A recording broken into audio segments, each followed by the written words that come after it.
안녕하세요. 저는 소화기 내과에서 간질환 환자를 주로 돌보고 있는 김순선이라고 합니다. 만나서 반갑습니다. 최근에 이제 간질환에서 가장 주목받고 있는 질환 중에 하나는 바로 지방간인데요. 우리나라에서는 전체 인구의 한 20%에서 30% 정도가 지방간을 가지고 있다고 알려져 있습니다.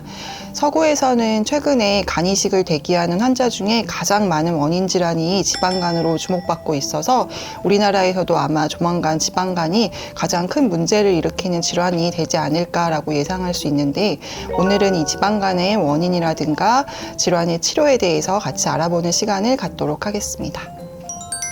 작년에 회사 프로젝트가 바빠 야근과 회식을 자주 했는데요. 건강검진에서 간 수치가 AST 65, ALT 129가 나왔어요. 1년 전에 지방간 진단을 받았을 때는 간 수치는 정상이었는데 지방간이 심해진 걸까요? 혈액검사가 정상이어도 영상검사, 복부 초음파 같은 영상검사나 간 조직검사 같은 검사에서 간에 5% 이상 지방이 쌓여 있다고 진단이 되면 지방간이란 진단이 붙는 거지, 사실은 간 수치가 오르느냐 안 오르느냐는 중요하지 않습니다. 네. 이제 물론 지방간이 있으면서 간 수치까지 올라갔다 그러면 이제 조금 더 약간 단순 지방간이 아니라 지방간염이라던가 이런 게 것까지 발생했을 가능성이 있기는 하지만 간 수치가 정상이라고 해서 지방간이 배제되는 것은 아닙니다. 네. 교수님, 근데 지방간이 되면 저희가 보통 푸아그라 상태라고 말하더라고요. 이게 어떤 상태인 건가요? 그러니까 말 그대로 간세포 안에 지방이 쌓이는 상태거든요. 이제 그렇게 되면은 실제로 육안으로 봤을 때도 간이 노랗게 변하게 돼요. 그래서 푸아그라 같은 거를 보면은 잘 보시면 간이 갈색이 아니라 약간 이렇게 밝은색 노란빛 을 띠고 있거든요. 그래서 실제로 그렇게 되고, 그리고 이제 간세포 안에 지방이 쌓이니까 간세포가 뚱뚱해지면서 간이 커지고 비대해지기도 합니다. 교수님, 지방간도 종류가 있다고 들었어요. 지방이 쌓이는 원인은 사실 굉장히 다양하거든요. 그래서 대표적으로 이제 술이 원인이 되는 경우가 있고요. 이제 그러면 이제 알코올 지방간이라고 저희가 얘기를 하고, 술 이외에도 아까 말씀드렸던 뭐 과체중, 비만, 당뇨, 그런 뭐 고혈압, 고지혈증 이런 거와 같은 대사위험 인자와 연관된 경우가 이제 흔히 알려진 비알코올 지방간이 되겠고, 그 외에도 스테로이드 같은 약물 때문에 생기는 경우도 있고, 뭐 갑상선 기능 저하라던가 유전성 질환 때문에 생기는 경우도 있어요. 그래서 사실은 지방간은 굉장히 다양한 원인에 의해서 생길 수 있고, 대사 이상 위험 인자가 굉장히 중요하다라는 게 잘 알려지면서 이름이 바뀌었어요, 최근에. 그래서 요새는 비알코올 지방간 혹은 지방간 질환이라고 얘기하지 않고 대사 이상 지방간 혹은 대사 이상 지방간 질환이라고 얘기를 합니다. 왜냐하면 이제 대사 이상이 되게 중요한 요인이다라는 거를 강조하고 싶은 게 이제 첫 번째가 되고요.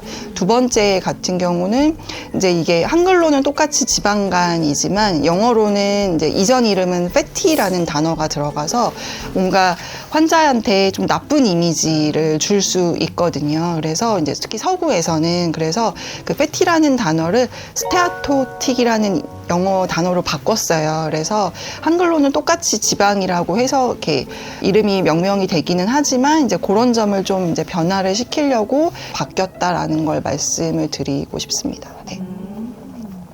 대부분은 증상이 없습니다. 그래서 그냥 건강검진을 했는데 초음파에서 지방간이 있대요. 혹은 건강검진을 했는데 간 수치가 좀 이상이 있대요 라고 해서 찾아오시는 분들이 거의 대부분인 것 같고요.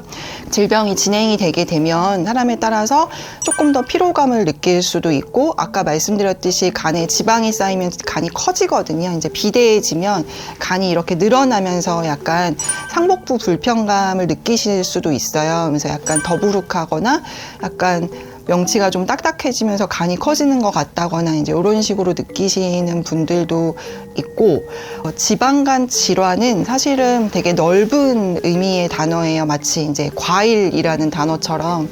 그래서 지방간 질환에는 단순 지방간도 포함돼 있고, 그 지방간 때문에 염증이나 섬유화가 동반되는 지방간염이 있고, 이제 거기서 섬유화, 딱딱해지는 게 이제 너무 많이 진행이 되게 되면 간경화 혹은 간경변증으로 진행이 되게 되고, 지방간 질환은 이거를 모두 포함하는 이제 큰 이제 통합적인 용어라고 이해를 하시면 됩니다. 그래서 내가 지방간 질환으로 진단을 받았을 경우에 내 상태가 단순 지방간인지 지방간염인지 혹은 지방간에 의한 간경화 혹은 간경변증인지를 아는 것이 좀 중요할 수 있겠습니다. 네.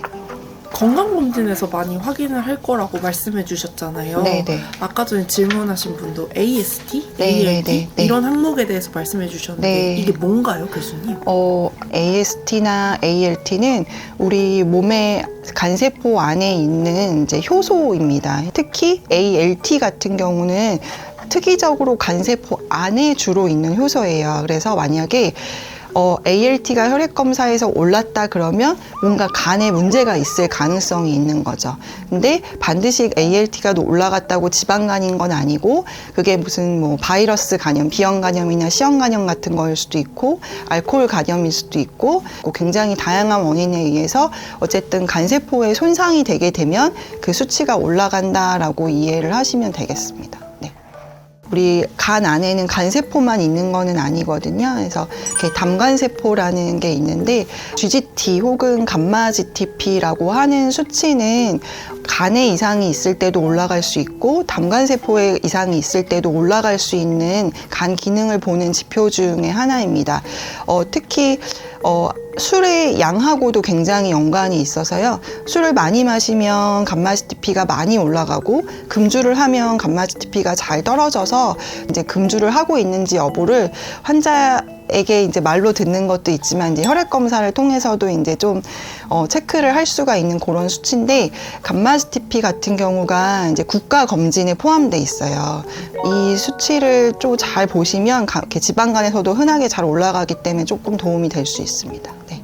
특히 만약에 건강검진에서 간 기능 이상이 있다, ALT라든가 감마-GTP 이상이 있다라고 하면 복부 초음파를 해보시지 않으셨다면 검사를 해보는 것이 내가 혹시 간에 지방간이나 다른 질환이 있지 않은지 보는데 크게 도움이 되겠습니다.